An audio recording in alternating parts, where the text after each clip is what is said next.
দুষ্ট খুব চিন্তা।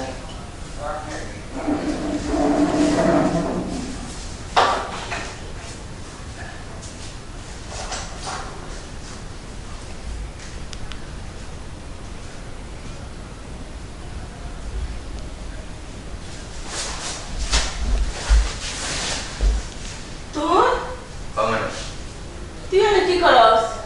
ওই আইছিলাম এদিক দিয়ে। এদিকে চল, তুই এনে চলে যা তো। এদিক দিয়ে যাইতেছে, তাই আপনাদের নাম শুয়ে রয়েছেন। মানে শুয়ে রয়েছি? তুই আকিম পরীক্ষা লেগে নিয়ে কি করছস? আপনি যেমন শুয়ে রয়েছেন, হাত তো যাওয়ারই কথা, তাই গেছে। কিছু করছস না তো? না, খালি টাচ করছিলাম। তুই তো সাহস দিকে আমি পাচ্ছি না। হ্যাঁ, তোর এত সাহস হলে কিভাবে? ম্যাডাম, আপনার যে ডালিম দুইটা আছে না, সেই কিন্তু অস্থির। মনে করেন যে দেখবো তারই বুঝতে পারবো আপনার ডালিমগুলো সার্কাস। তুই কি করতেছস? আমাদের ম্যাডাম না? সহ্য হইতেছে না, তাই বলছিলাম। ডালিম দেখে কি আর সহ্য হয়? ভিতরটা ফাইটা দিতেছে। আপনি একটু উন্নয়ন করলেন, তাহলে একটু গাছটা ধরতে পারি। সময়টা একটু বেশি। শোন, একটা কথা বলবে, আমি তোর দিব, ঠিক আছে?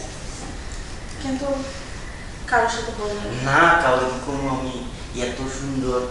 ম্যাডাম, একটা কথা আমার অনেকদিন থেকে বলবো বলবো বললে, ম্যাডাম অনেকদিন থেকে একটা কথা বলবো বলবো বললেই বলতে পারিনি, কিন্তু কাজ গিয়া আইতেছে বললেই দিই। বল, কি বলবে? স্যার গেছে বিদেশের মধ্যে অনেকদিন হইল, কিন্তু আপনি যে কষ্টের মধ্যে আছেন এটা আমি বুঝতেছি। কিন্তু আবার কি, আমিও তো চাইতেছি, কিন্তু আমি তো আর বলতে পারতেছি না।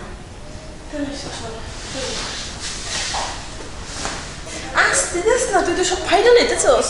আর ফাড়ি, আর যেটাই হইত। আরে তুই টাকা নিয়ে কি মনে মনে সব ফাড়া লবি? হ্যাঁ, ফাটাবো না। আরে কি কর, আস্তে আস্তে কর। 3 বছর থেকে